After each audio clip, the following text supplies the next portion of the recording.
하나님의 은혜를 감사드립니다.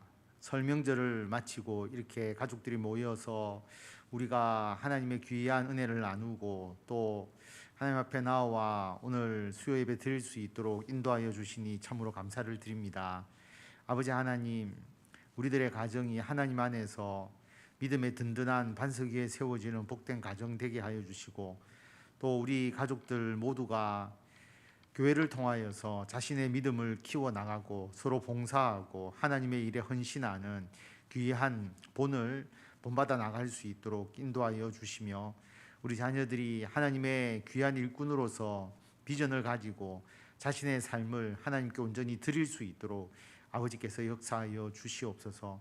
우리들의 가정을 하나님께서 기뻐 받아 주시고 우리가 협력하여서 행하는 하나님의 일이 주님 안에서 귀한 열매를 맺을 수 있도록 우리 가족들 한 사람 한 사람을 주님께서 온전히 기억하여 주시고 그들의 앞길을 열어주시고 하나님을 위해서 일하기에 부족함이 없도록 필요한 모든 것을 하나님께서 온전히 예비하여 주시기를 간절히 빌고 원합니다.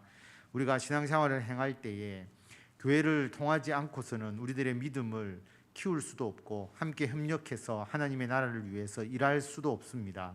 우리를 교회로 부르시고 교회를 통하여 하나님의 귀한 사명을 감당케 하셨사오니 하나님, 이 교회 위에 하나님께서 함께 하셔서 어떠한 주의 일을 해야 하고 어떻게 협력해서 지혜롭게 주님의 귀한 일을 감당하며 더 풍성한 열매를 맺을 수 있을지에 대하여 늘 기도하고 주의 말씀을 묵상하면서 하나님의 나라를 위하여 충성을 다하는 우리들이 되도록 주님 인도하여 주시옵소서.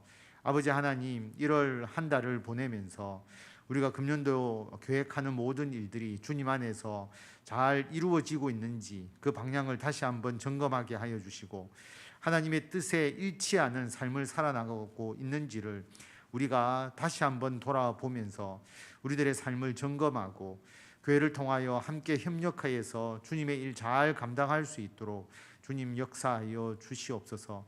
이번 주에 임직식이 있습니다. 하나님, 우리가 하나님의 일꾼을 세워나가는 그 기쁨과 감사가 넘쳐나게 하여 주시고 또 오늘 수요 예배를 맞이하여서 주님 앞에 나와 기도하며 하나님의 뜻을 구하는 모든 성도들에게 하나님께서 그 길을 밝히 보여주시고 하나님의 거룩한 일을 감당하기에 부족함이 없도록 풍성한 은혜를 채워주시고 하나님께서 동행하여 주시고 가장 좋은 길로 인도하여 주시기를 간절히 빌고 원하오며 우리 주 예수 그리스도의 이름으로 기도드립니다. 아멘.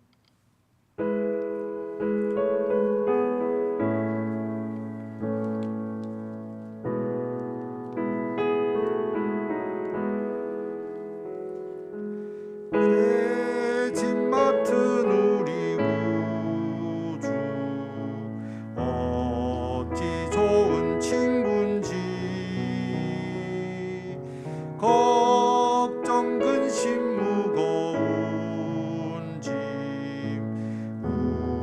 우리 주께 맡기세.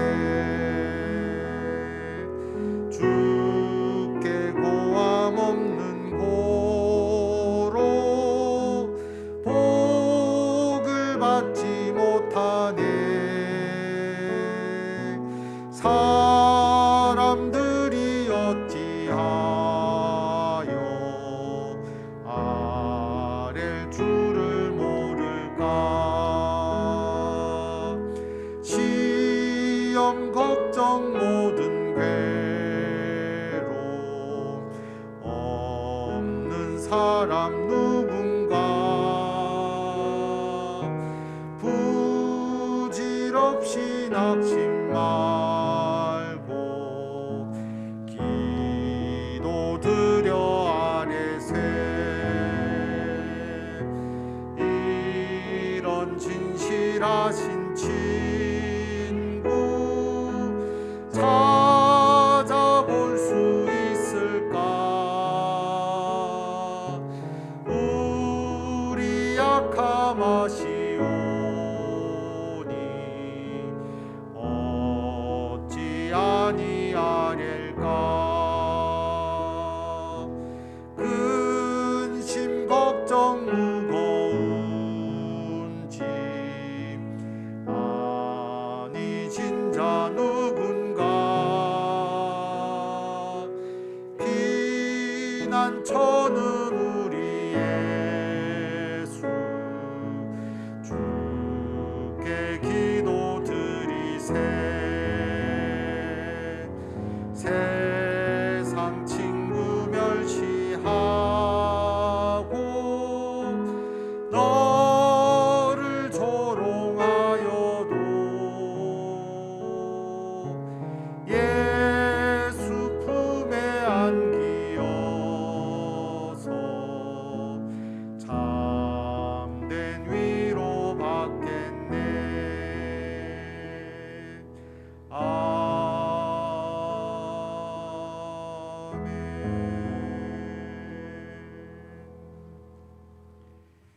하나님의 말씀 신명기 1장 9절에서 18절까지의 말씀입니다.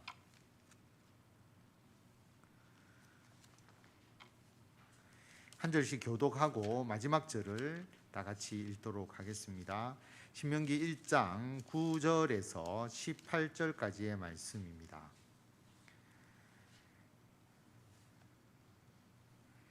그때 내가 너희에게 말하여 이르기를 나는 홀로 너희의 짐을 질 수 없도다.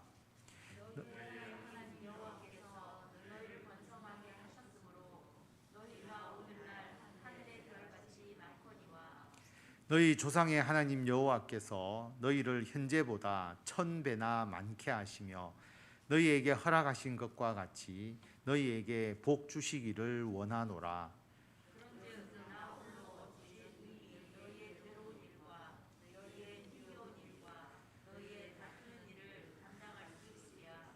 너희의 각 지파에서 지혜와 지식이 있는 인정받는 자들을 택하라.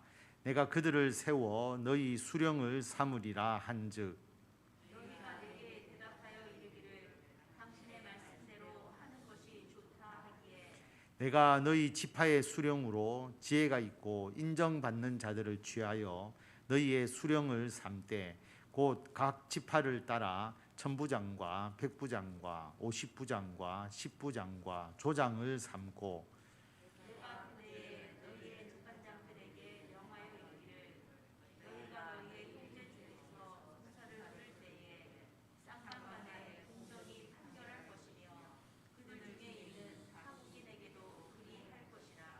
재판은 하나님께 속한 것인즉 너희는 재판할 때에 외모를 보지 말고 귀천을 차별 없이 듣고 사람의 낯을 두려워하지 말 것이며 스스로 결단하기 어려운 일이 있거든 내게로 돌리라. 내가 들으리라 하였고 내가 너희의 행할 모든 일을 그때에 너희에게 다 명령하였느니라. 아멘.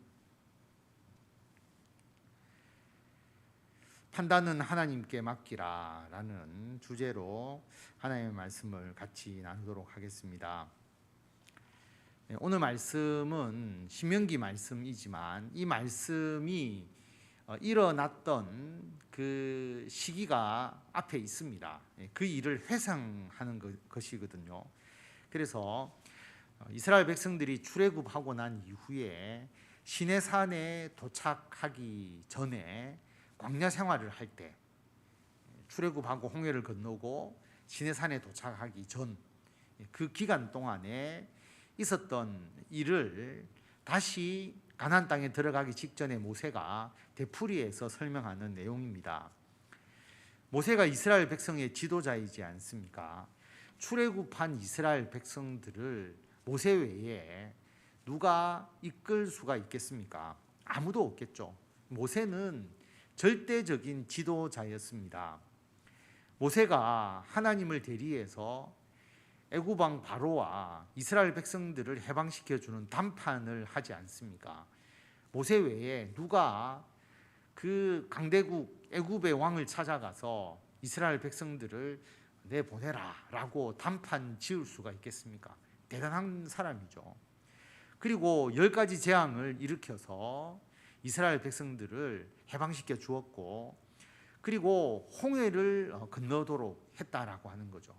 하나님께서 하셨지만 하나님께서 모세를 통해서 말씀하시고 모세를 통해서 기적을 일으키셨기 때문에 모세는 절대적인 지도자였습니다.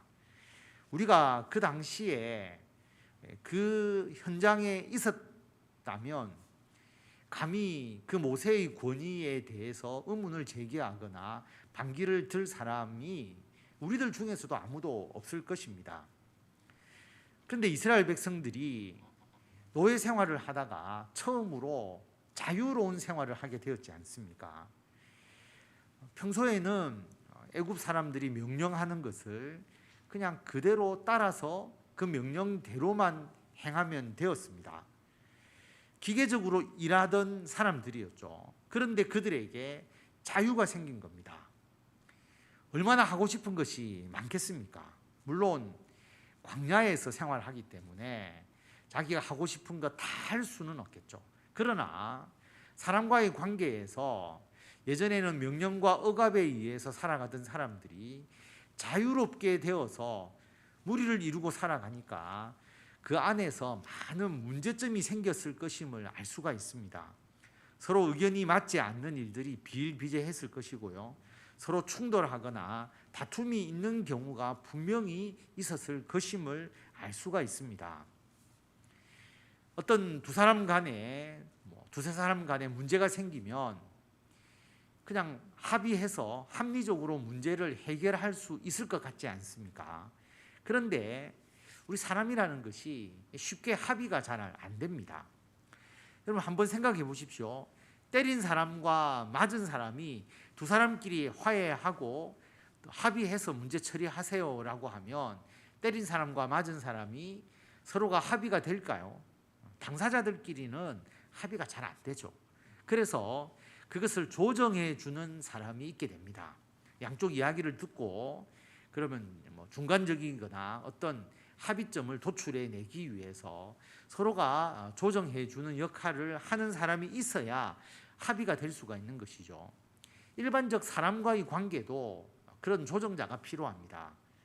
그런데 이스라엘 백성들은 당사자들끼리 해결 안 되는 것을 제3자가 조정한다고 그 문제가 해결되는 것이 아니죠.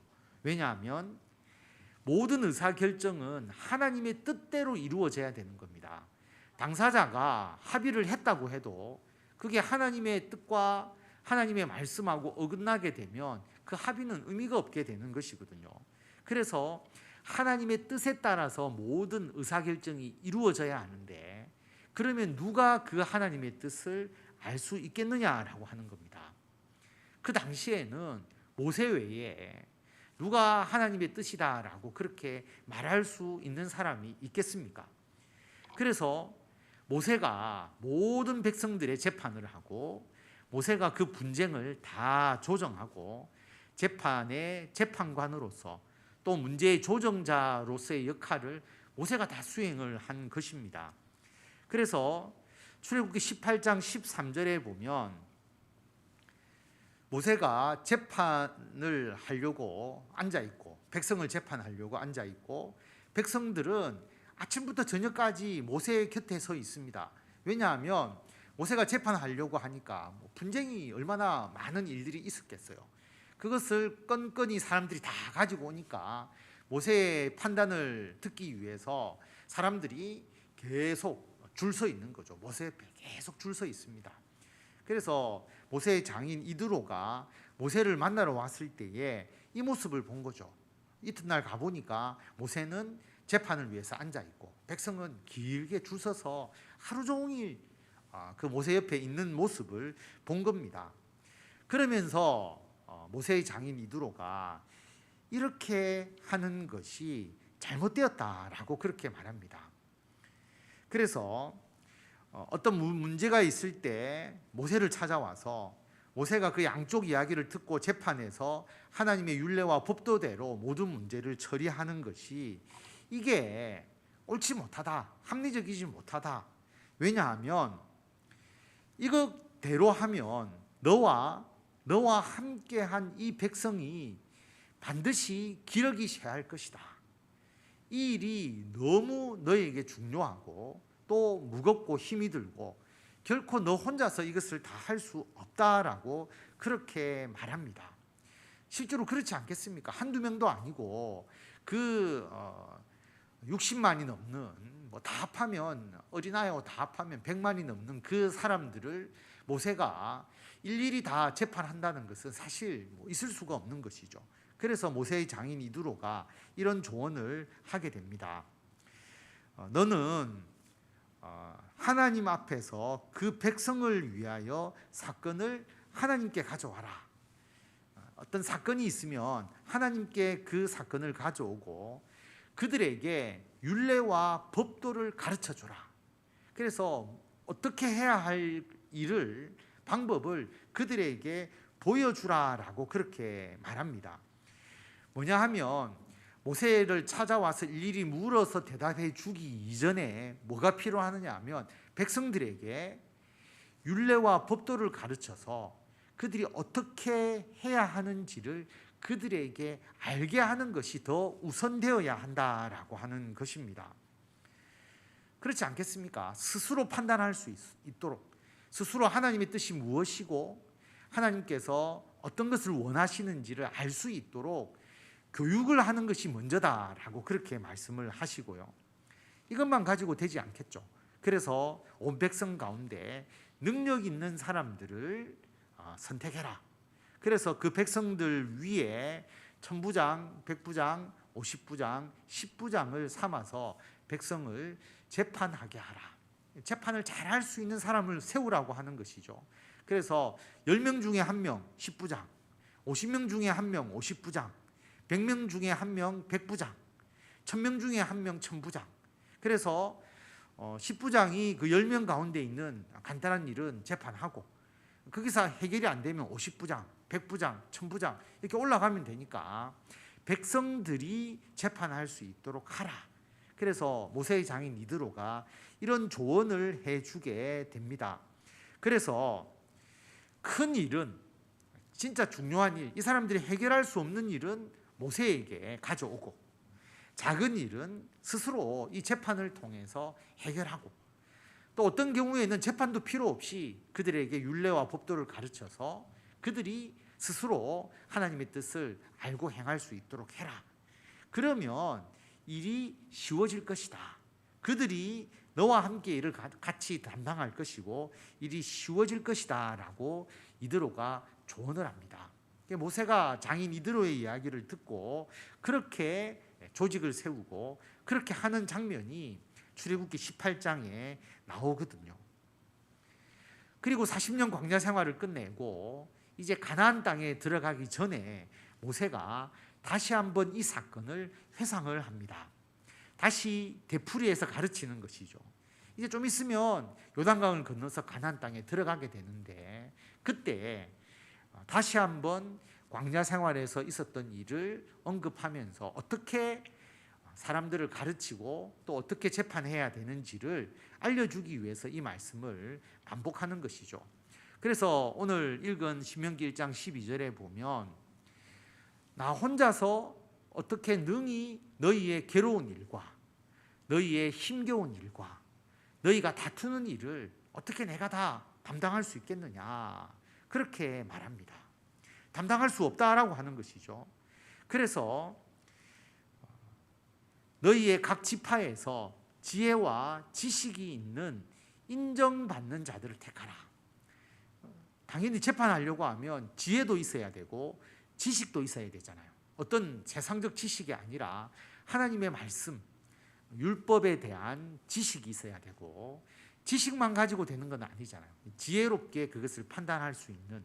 그래서 그렇게 하려고 하면 인정을 해줘야 되잖아요. 그 사람의 권위에 대해서 인정을 해줘야 되니까 백성들이 인정하는 사람, 인정받는 자를 세워서 그들을 수령으로 삼으라 라고 이제 그렇게 한 것이죠. 그래서 지혜가 있고 인정받는 자들을 취하여서 천부장, 백부장, 50부장, 10부장을 삼게 됩니다. 그걸 다시 회상하는 것이죠. 그리고 내가 그때에 너희의 재판장들에게 명하여 이르기를, 너희가 너희 형제 중에서 송사를 들을 때에 쌍방간에 공정하게 판결해라. 그리고 그들 중에 있는 타국인에게도 그렇게 해라. 그렇게 모세가 백성들에게 권면한 내용을 다시 한번 언급을 합니다. 항상 재판관은 공정해야 되잖아요. 쌍방간에 공정하게 판결해야 된다. 그 판결이 잘못되어 버리면 안 되니까 하나님을 대신해서 판결하는 거잖아요. 그래서 쌍방간에 공정하게 판결해라. 그리고 하는 이야기가, 재판은 하나님께 속한 것이다. 그래서 너희들이 재판할 때 외모를 보지 말고 귀천을 차별 없이 듣고 사람의 낯을 두려워하지 말라. 그래서 어떤 판단을 하거나 어떤 조언을 할 때에 그 사람의 외모나 그 사람이 잘 사느냐 또는 그 사람이 귀하냐 천하냐 이런 것을 전혀 구분하지 말고, 사람의 생각으로 판단하지 말고 하나님을 의지하면서 하나님의 뜻대로 판단하라라고 말씀을 하고, 그리고 모세가 뭐라고 이야기했느냐 하면 너희들이 판단하기 어려운 일은 나에게 돌려라. 모세에게 가져오라는 것이죠. 그러면 내가 들을 것이다. 모세는 자기가 다 판단하나요? 모세도 하나님께 묻는 거죠. 하나님께 물어서 하나님의 뜻을 받아서 다시 알려주는 겁니다. 그래서 내가 너희의 행할 모든 일을 그때 너희에게 다 명령하였느니라. 그래서 모세가 출애굽기 18장에 있었던 일을 다시 신명기 1장에서 이 일들을 이야기를 합니다. 여러분, 이 말씀을 우리들에게 적용을 할 때에 첫 번째는 우리가 어떤 일이 생길 때마다 누구에게 계속 물어볼 수 없잖아요. 그렇게 신앙생활을 하는 게 아니잖아요. 우리가 신앙생활을 하면서 우리 그리스도인들은 내가 무엇이 옳은지 무엇이 그른지를 첫째 내가 분별할 수 있어야 되는 겁니다. 여러분, 이단과 사이비에 빠진 사람들을 보면 그 사람들은 스스로 판단할 수가 없어요. 스스로 성경조차 읽지 못합니다. 이해가 안 되잖아요. 어떻게 스스로 성경을 못 읽지 여러분들은 이해하지 못합니다. 그런데 그 사람들은 이 성경을 자기 스스로 읽지 못합니다. 왜냐하면 제가 여러 번 말씀드렸지만 여러분, 이 성경을 여러분이 읽고 이해하시잖아요. 그렇게 읽었는데 이단 사이비가 나올 수 있겠습니까? 이 성경을 그대로 읽었는데 여기에 여러분 아무리 읽어보십시오. 어떻게 이만희가 구원자라고 나오고, 어떻게 하늘 어머니 하나님이 나오고, 어떻게 장길자가 어머니 하나님이 될 수 있습니까? 여러분, 성경을 100번 읽어도 절대로 그런 내용이 나오지 않습니다. 그러니까 스스로 성경을 읽으면 이단과 사이비에 빠질 수가 없어요. 이단과 사이비에 미혹된 사람도, 우리 교회 집사님 한 분이 외국에서 생활을 하다가 외국의 그 구원파가 워낙 강해서 처음에 구원파 교리를 들은 거예요. 근데 그게 좀 아무래도 이상해서 맞나? 그 가르침이 맞나? 본인이 직접 성경을 읽고 구원파가 틀렸구나라는 것을 깨닫게 되었다라고 하는 거죠. 본인이 스스로 성경을 열심히 읽으면 이단 사이비를 다 물리칠 수가 있어요. 그렇게 하지 못하는 사람들이 이단과 사이비에 빠지는 거거든요. 그런데 이단과 사이비 왜 빠집니까? 그들은 스스로 성경을 읽지 못하게 하는 거죠. 이 성경은 읽어도 알 수 없다. 성경 속에 감추어진 비밀이 있다. 그러면서 그들에게 교리를 가르치는데 이 교리가 비유풀이를 가르치는 거죠. 예를 들어서 예수님께서 구름을 타고 재림하신다는 내용이 성경에 나오잖아요. 그래서 우리는 그 내용을 읽으면 아주 신비로운 모습으로 예수님께서 승천하실 때 구름을 타고 승천하시고 구름 속으로 올려져서 구름 속에서 예수님이 사라지셨기 때문에 그 신비로운 모습 그대로 구름 속에서 구름을 타고 오신다, 이렇게 생각을 하잖아요. 당연히 그렇게 쓰여져 있거든요. 그런데 이단과 사이비는 구름이 그런 구름이 아니다. 그럼 뭐냐? 신천지에서는 구름이 영이다. 구름이라는 것은 영을 의미한다. 이걸 이제 주입시키는 거죠. 계속 공부시켜서 구름이 영이다 이렇게 하면 그 다음부터 예수님은 구름을 타고 오시는 게 아니라 영으로 오신다라고 그렇게 이해하게 되는 거죠. 구름이라고 여러분들 분명히 쓰여져 있는데 그 구름을 영으로 바꿔서 있습니다. 그래서 예수님은 영으로 오신다. 예수님은 재림에도 보이지 않는다. 그렇게 믿게 되면 이만희에게 예수님께서 영으로 재림하셨다는 것을 믿게 되는 것이죠. 그래서 그 사람들은 스스로 성경을 읽다 보면 구름 이야기가 나오는데 어떤 때는 구름을 영으로 해석하면 하나도 해석이 안 돼요. 구름을 영으로 해석할 수가 없어요. 그러니까 묻잖아요. 왜 이거는 구름이 영이 아니냐고 물어보면 대답을 못합니다. 그러면 그들이 대답하려면 누구에게 또 물어봐야 되는 거거든요. 그 사람은 스스로 한마디도 대답할 수가 없어요. 누가 가르쳐주고 해석해 주는 것을 되풀이할 수 있을지는 몰라도 스스로 자기가 그 내용을 판단해서 답변할 수가 없습니다. 하나님의 교회는 구름을 사람이라고 가르치거든요. 구름은 증인이다, 사람이다, 이렇게 또 막 교육을 시킵니다. 그래서 하나님의 교회에서는 예수님이 구름을 타고 오신다는 것을 예수님이 사람으로 오신다. 그래서 안상홍이 어머니를 통해서 이 땅에 태어났는데 그래서 재림 예수다. 이게 이해가 되는 거예요. 그렇게 가르치는 거예요. 그래서 우리가 스스로 성경을 읽은 사람은 예수님이 어머니 뱃속에서 태어나는 것을 재림이라고 한다. 말도 안 된다고 당연히 생각하고 예수님이 영으로 몰래 아무도 모르게 이만희의 육체에 임하는 게 재림이다. 말도 안 된다고 생각합니다. 성경을 읽는 사람은 당연히 그걸 알 수가 있어요. 그런데 거기에 교육을 받은 사람들은 거기에 세뇌가 딱 되어서 그것을 믿게 되고 믿게 되는 순간부터는 스스로 성경을 읽을 수 없다라고 하는 겁니다. 물어봐도 대답을 못합니다. 대답할 수도 없어요. 그러면서도 세뇌된 그 교리를 외우고 또 외워서 절대로 다른 이야기를 듣지 않도록 딱 붙잡아 놓는 거죠. 그래서 여러분 성경 읽기의 중요성이 여기에 있습니다. 성경 읽기의 중요성이 왜 중요하냐면 무엇이 옳고 그른지를 1차적으로 판별해야 하는 사람이 누구냐? 그리스도인들이라고 하는 거죠. 교리 문제뿐만 아닙니다. 교회에서 일어나는 많은 문제들, 여러분 엄청난 많은 일들이 교회에서 일어나잖아요. 그런데 어떤 일이 옳은 것인지 그른 것인지에 대해서 1차적 판단을 누가 할 수 있어야 되느냐? 성도들이 할 수 있어야 되는 겁니다. 그렇지 않습니까? 이것이 옳은지 이것이 그른지를 성도들이 분별하지 못하면 그 교회는 영적으로 깨어있는 교회라고 할 수가 없습니다. 왜냐하면 이 지도자가 올바르게 말씀을 가르치는 것인지 아니면 이게 잘못된 가르침을 가르치는 것인지를 누가 분별할 수 있겠어요? 분별할 수 없잖아요. 예를 들어서 우리 교단에서 세습이 법적으로 금지가 되어 있잖아요. 우리 교단 총회에서 세습을 금지하는 법안을 만들어서 운영을 하고 있잖아요. 총회에서 그걸 의결을 했잖아요. 세습이 가능하다고 했으면 모르겠는데, 자, 세습이 불가능하다고 총회에서 법으로 정했으면 세습을 했다면 그럼 법을 어긴 거잖아요. 총회 법을 어긴 거잖아요.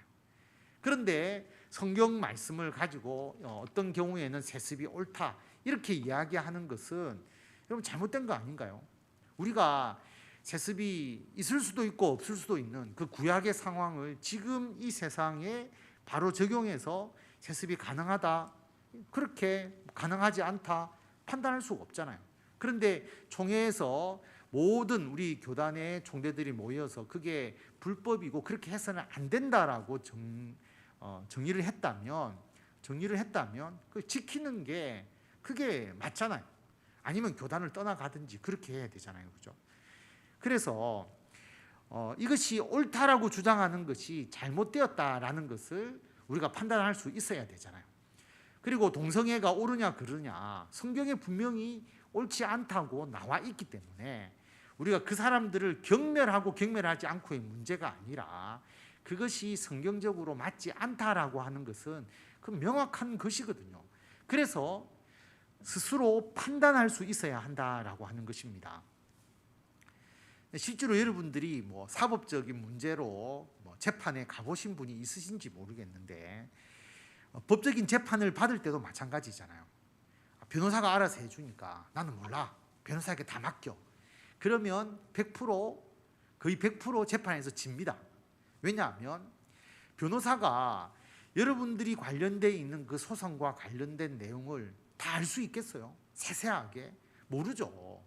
결국 변호사에게 모든 자료를 주고 소송과 관련된 모든 내용을 설명하고 그 다음에 법적인 적용에 대해서 고민해야 될 1차적인 사람은 당사자인 거예요. 그 당사자에게 법률적인 조언을, 변호사의 조언을 받아서 재판에 임해야지 변호사님만 믿겠습니다 이렇게 재판을 하면 다 이길 수가 없다라고 하는 것이죠. 그래서 성도님들이 나는 성경을 모릅니다, 그러니까 예를 들어서 당신만 믿겠습니다, 목회자만 믿겠습니다, 그렇게 하면 목회자가 올바로 가르치는지 나에게 조언을 해주는 저 성도가 올바로 하나님의 말씀에 근거했는지를 어떻게 알 수 있겠어요? 그래서 기본적으로 우리가 성경을 읽고 기본적으로 우리가 옳고 그름을 분별할 수 있는 것이 기초적이 되어야 된다. 그래서 모세가 이스라엘 백성들에게 율례와 법도를 가르쳤다라고 하는 겁니다. 일단 가르쳐야 된다. 일단 알게 해야 된다라고 하는 것입니다. 여러분, 십자가의 대속 우리가 너무나 많이 이야기를 하잖아요. 저도 모태신앙이고 예수님의 십자가의 대속으로 구원을 얻었습니다. 너무 많이 들었지만 왜 예수님의 십자가의 대속이 있어야 구원을 얻느냐라고 물어보면 잘 모르는 경우가 많아요. 저도 예전에는 그랬거든요. 여러분, 다시 한번 생각해 보면 어떤 내 죄를 대신해서 어떤 재물이 죽지 않으면 대속이 없잖아요. 내가 죽어야 되는데 재물이 대신 죽는 거잖아요. 그러니까 죽음 없이는 대속이 없는 겁니다. 피가 있어야 대속이 있다라고 하는 것. 그래서 가축과 재물이 죽어야 되는데 그 재물은 흠이 있고 부족하고 완벽하지 못하니까 해마다 계속 대속을 해야 되잖아요. 그래서 가장 완벽한 재물, 흠이 없으신 하나님의 아들 예수 그리스도께서 단 한 번에 자기 자신을 제물로 드림으로써 우리들의 모든 죄를 대속해 주셨다라고 하는 것이지 않습니까? 그래서 예수님의 대속 외에는 어떠한 대속이 있을 수가 없는 거예요. 그렇기 때문에 대속이 없으면 우리가 죄사함을 받지 못하고 구원받지 못하는데 예수님의 대속이 있기에 우리가 구원받은 것이 않습니까? 여기에 대한 확고한 믿음이 있으면 어떤 이단과 사이비들이 미혹하더라도 다 이겨낼 수 있어요. 왜냐하면 예수님의 십자가의 대속 외에는 구원이 없거든요. 명확한 구원의 원칙이 있지 않습니까? 그래서 대속에 대해서 알면 알수록 구원에 대한 확신이 있고 더 깊이 알고 더 깊이 알수록 더 완벽한 믿음을 가지게 되는 것이다 라고 하는 겁니다. 그래서 성경 공부도 필요하고 성경 읽기도 필요하다라고 하는 것입니다. 그 다음에 우리만 신앙생활 하는 게 아니잖아요. 우리가 신앙생활 하다 보면 자녀들에게도 권면해 줘야 되고 또 구역 식구들에게도 권면하고 새로 오신 분에게도 하나님의 말씀을 전하려고 하면 우리도 성경에 대해서 어느 정도 알고 권면해 줄 수 있어야 한다라고 하는 겁니다. 어떤 분이 오래된 초창기에 다니시는 분은 아마 알 수 있을 겁니다. 초창기에 우리가 성경 공부를 할 때 어떤 분이 그 이야기를 하시더라고요. 자기가 예전에 이 성경 말씀을 배웠다면 이 말씀을 배웠다면 자기 인생이 이렇게 되지 않았을 것이다. 자기가 다른 삶을 살았을 것이다. 그 이야기를 하셨거든요. 성경 말씀을 조금만 더 빨리 알았더라면 자기 인생이 달라졌을 것이다 라고 이야기를 합니다. 예수님의 말씀을 몰랐기 때문이죠. 여러분, 예수님의 말씀을 우리들의 삶에 적용할 때 무한정 적용이 가능하잖아요. 여러분, 가정에서 남편과 아내에 대해서 세상의 여러 가지의 모든 조언과 또 어떤 그 가정과 부부에 대한 이론과 또 뭐 어떤 사례와 뭐 얼마나 많은 이야기가 많습니까? 근데 성경에 보면 분명히 교회의 머리가 예수님인 것처럼 가정의 머리는 남편이라는 말이 나오잖아요. 이거 보수적이다. 말도 되지 않는다. 지금의 때가 어느 때인데 그런 생각을 가지잖아요. 그런데 여러분, 교회의 머리인 예수님이라고 하는 이 부분, 예수님이 교회를 지배하시는 분이 아니잖아요. 우리 교회의 머리가 예수님이라는 것을 곰곰하게 묵상하시고 그 예수님의 역할을 남편이 하는 것이라고 이야기할 때 그게 가부장제적인 남편으로 성경이 말씀하는 게 아니잖아요. 거기다가 남편에게 아내는 깨어지기 쉬운 연약한 그릇과 같은 존재다. 소중하게 여기라고 말하는 거거든요. 여러분, 남편을 무시하는 것도 아니고 남편은 교회의 머리와 같은 분이다라고 그렇게 생각을 하는데 그게 가부장적이지도 않고 교회를 위해서 자신을 드린 예수 그리스도와 같이 그런 남편으로 생각하고 그렇게 남편을 대우하고 남편은 아내를 깨어지기 쉬운 연약한 그릇처럼 함께 동력하는 자로서 생각하고 그렇게 가정을 이루어 가게 되면 가정에 문제가 생길 게 뭐가 있겠습니까? 아무 문제가 없거든요. 예수님의 말씀을 우리가 알고 그 삶을 우리들에게 적용하게 될 때에 우리들의 문제가 해결받을 수 있는 것이죠. 그래서 16절 말씀을 보면 재판장에게 너희가 너희 형제 중에서 송사를 들을 때에 쌍방간에 공정히 판결할 것이고 라고 이야기를 하잖아요. 그래서 송사를 듣고 판단하게 될 때에 우리는 하나님의 말씀을 기준으로 해서 판단해야 되잖아요. 그래서 우리가 하나님의 말씀을 읽고 묵상하고 하나님의 말씀을 내 삶에 적용하면서 어떤 것이 하나님의 뜻인지를 분별하고 내 삶에 적용할 뿐만 아니라 그것을 통해서 다른 사람들에게 조언해주고 자신의 의견을 줄 수 있는 그런 우리들이 되어야 한다라고 하는 것입니다.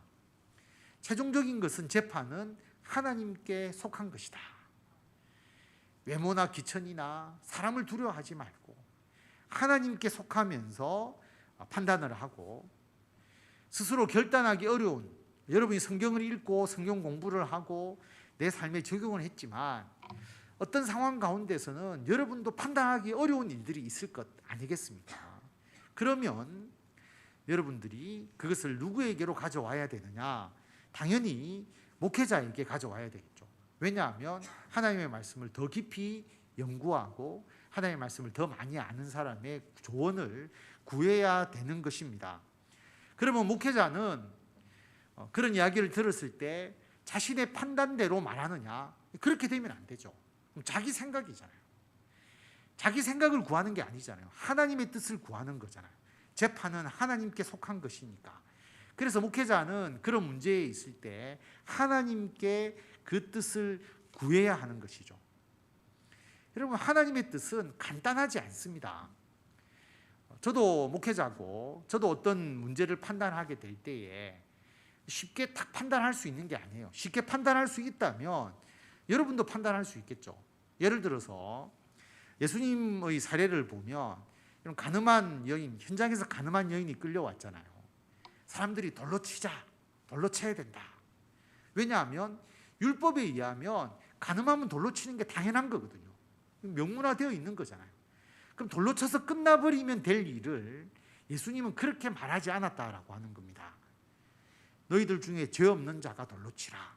그래서 아무도 돌로 치지 못했어요. 그리고 예수님께서 그 여인을 용서하셨느냐? 용서하기 이전에 뭐라고 이야기했느냐 하면 다시는 그런 죄를 범하지 마라. 죄를 범하지 않도록 가르치시는 거거든요. 그게 예수님의 판단이잖아요. 그러니까 우리들이 일어나는 삶의 현장 속에서 가늠한 여인을 돌로 쳐라 이렇게 단순하게 결정할 수 있으면 아무 문제가 없겠죠. 그게 예수님의 뜻이 아니라고 하는 거죠. 그래서 그런 부분들을 어떻게 실질적으로 주님의 뜻을 찾아낼 수 있을까? 그러면 목회자든 성도든 함께 기도하고 주의 말씀을 더욱더 생각하면서 그 문제를 해결할 방법을 찾아 나가야 하는 것이죠. 안식일을 지키라라고 율법에 나와 있잖아요. 그럼 안식일을 안 지키는 사람은 사형에 처해버리면 법을 지키는 거거든요. 근데 그렇게 끝날 수가 없다라고 하는 겁니다. 예수님은 안식일에 어떤 사람의 병을 고쳐 주시고 제자들의 안식일에 해서는 안 되는 이삭을 잘라서 비비어서 이삭을 먹는 거기에 대해서 또 예수님은 용인을 해주시면서 말씀을 하셨거든요. 그러면 안식일 안 지켜도 되는 거네. 뭐 이삭을 잘라서 비벼서 먹었으니까 추수해도 되고 탈곡해도 되는 것이고 병 고쳐도 되는 것이고 또 그것도 아니거든요. 그러니까 안식일을 지키면서도 또 아픈 자를 고쳐야 되고 안식일을 지키면서도 어떤 때는 먹는 것을 먹어야 되는 그 판단, 이게 이제 어려운 것이지 않습니까? 제자들은 왜 금식하지 않습니까? 예수님이 우리는 금식 필요 없어 이렇게 이야기 안 했거든요. 금식은 해야 되지만 신랑이 있을 때는 금식하는 게 아니야. 예수님이 있을 때는 너희들 형식적으로 금식하지 마 그렇게 말씀하셨다는 거죠. 그래서 여러분, 하나님의 뜻을 누구나 쉽게 원칙적으로 간단하게 탁 이야기할 수 있으면 우리가 기도할 필요도 없고 성경 말씀을 묵상할 필요도 없고 같이 협력할 필요가 없잖아요. 그런데 재판은 내 생각을 이야기하는 게 아니고 하나님께 속한 것이기 때문에 목회자든 여러분이든 그 문제를 가지고 하나님께 나와서 기도하고 주의 말씀을 묵상하면서 그 뜻을 알려고 하는 것이 중요한 겁니다.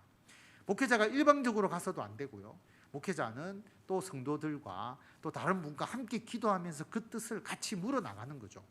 그래서 교회에 당회도 있고 재직회도 있고 또 어떤 일에 대해서는 목회자가 다 판단할 수 없잖아요. 우리 권사님들이 더 또 잘 아는 분야가 있으니까 또 권사님들도 같이 의논을 하고 또 권사님들 중에서도 어떤 분은 이런 생각을 하고 또 어떤 분은 저런 생각을 할 수 있는데 누구의 경험에 의지하지 않고 또 기도하면서 그 뜻을 찾아 나가고 그렇게 할 때 좋은 결과로서 하나님의 일을 해 나갈 수 있다는 거죠.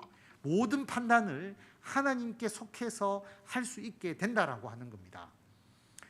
여러분, 재판의 판결문을 보면 판결문을 다 읽어보면 모두가 다 아는 내용이죠. 당연히 그렇게 되지 않겠나. 그런데 그 판결하기까지의 그 지혜는 상당히 중요한 것이죠. 무슨 말이냐 하면 우리 목회자와 여러분들이 또 교회의 일들, 여러분이 일어나는 일들, 또 가정에서 남편과 아내가 함께 기도하면서 하나님의 뜻을 찾아 나갈 때 나중에 나온 결과는 당연히 이렇게 되겠지라고 생각할 수 있을 겁니다. 그런데 그렇게 되기까지 서로가 논의하는 과정에서 하나님의 뜻을 함께 묻고 그리고 최종적 결과가 나오면 나중에 수긍하게 된다는 거죠. 모두가 거기에 다 공감하게 되고 나중에 함께 그 말씀대로 행할 수 있게 되는 것이다 라고 하는 것입니다. 그게 올바른 결론이죠. 그 결과가 나왔는데 나는 이거 절대로 수용 못합니다. 그렇게 되는 결과라면 아마 하나님의 뜻에 따라서 재판한 것이 아닐 수가 있죠. 여러분, 예수님께서 앞에서 안식일에 대해서 또 간음한 여인에 대해서 금식에 대해서 모든 일을 할 때 예수님께서 탁 말씀하신 것에 대해서 바리새인들과 사두개인들과 서기관들이 반론을 제기 못했어요. 그 누구도 반론을 제기하지 못했어요. 우리는 그 결론을 보면 너무 당연한 것처럼 보이지만 모두가 수긍할 수밖에 없는 결론을 예수님께서 제시하셨다라고 하는 것입니다. 그래서 함께 기도해야 되는 겁니다.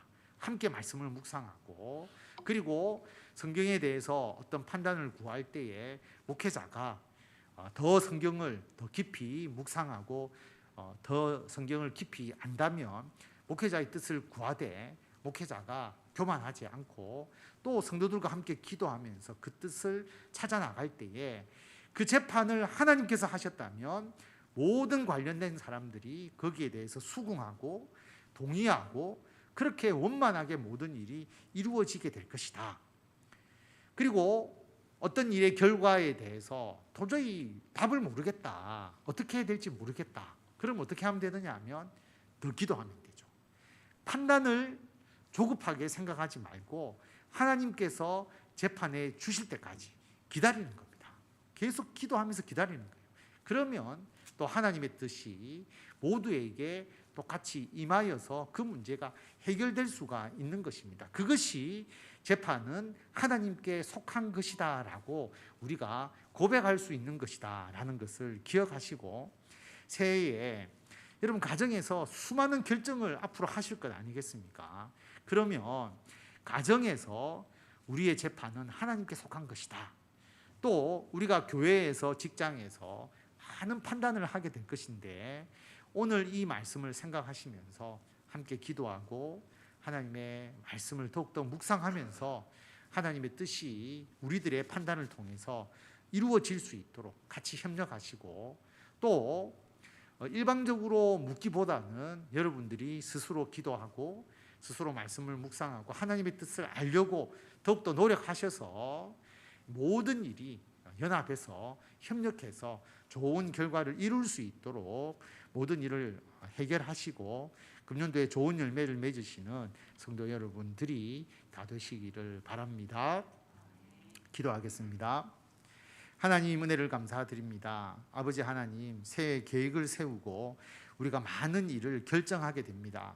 하나님 그 결정 가운데서 어떤 특정 개인의 의견이 반영되는 것이 아니라 하나님께서 재판하시기를 원합니다.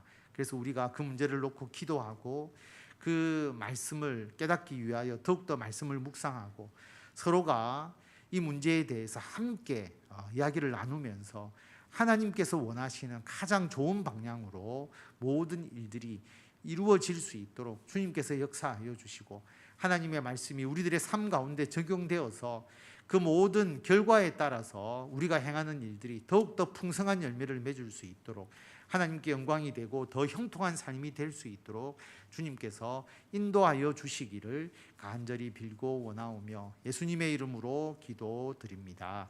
아멘.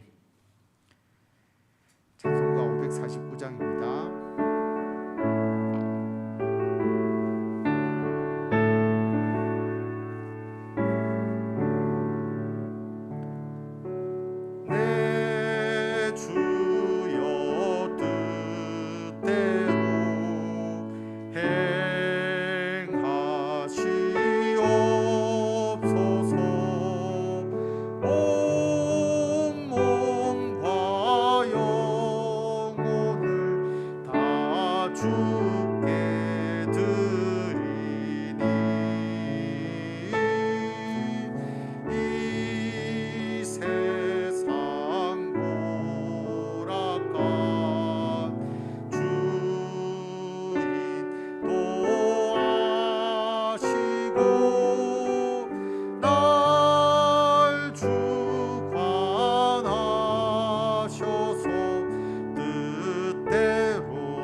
우리가 합심해서 기도하도록 하겠습니다. 오늘 네 가지의 기도 제목을 가지고 함께 기도할 것인데요.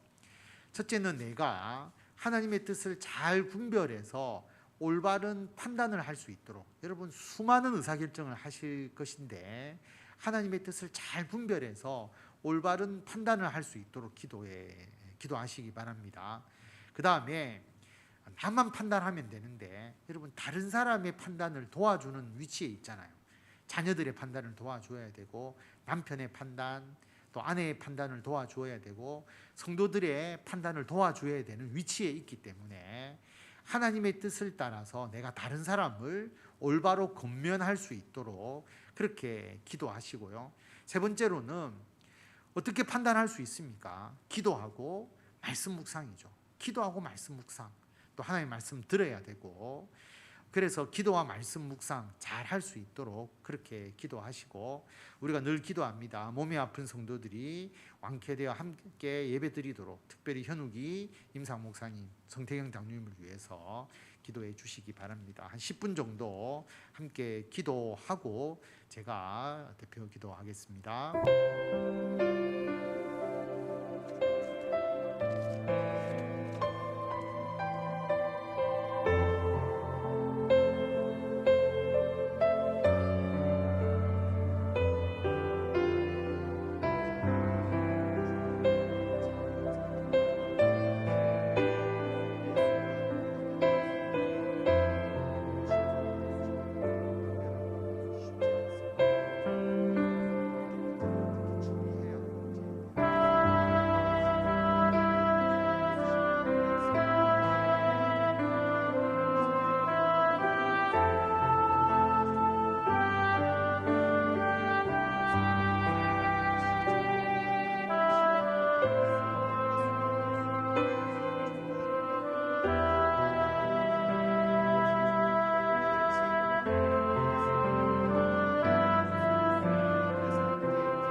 하나님 은혜를 감사드립니다. 아버지, 우리가 매 순간 판단해야 될 많은 일들이 있고 의사결정을 행해야 하고, 그럴 때에 우리들의 지혜와 지식을 의지하지 않고 모든 재판은 하나님께 속한 것이라는 믿음으로 하나님께 기도하며 주의 말씀으로 하나님의 뜻을 발견하는 우리들이 되게 하여 주시옵소서.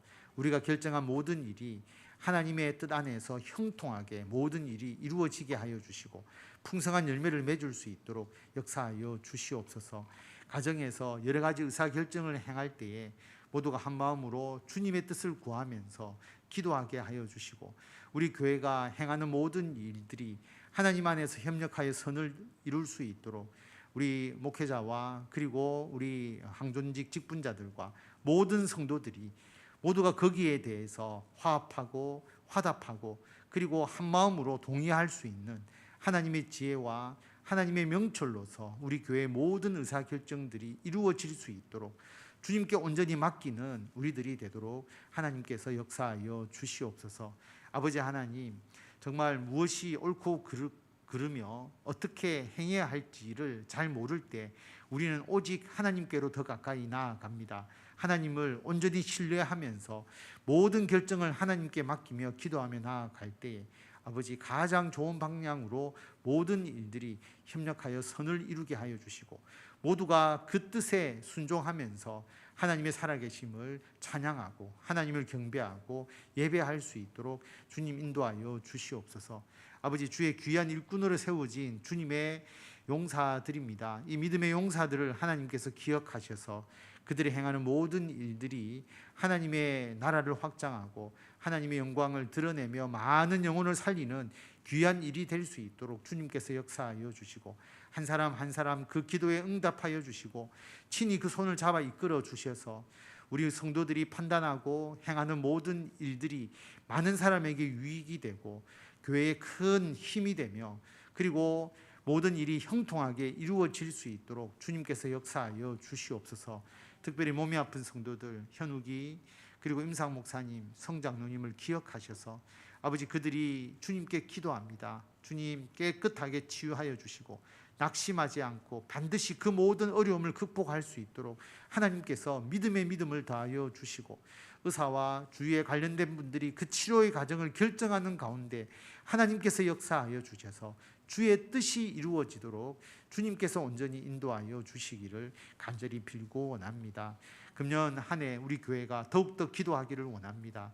더 뜨겁게 예배하고 하나님 말씀 묵상하고 하나님의 뜻을 서로가 나누면서 모두가 하나님의 뜻 안에서 형통하게 되기를 원하오니 금년 한 해 더 기도하고 더 예배하고 더 말씀으로 사로잡혀 살아가는 우리 모든 성도들이 되도록 주님께서 역사하여 주시고 음력 새해 이후에 새롭게 시작하는 모든 일들이 주님 안에서 아름답고도 풍성한 열매를 맺게 하여 주실 줄을 믿사오며 우리 주 예수 그리스도의 이름으로 기도드립니다. 아멘.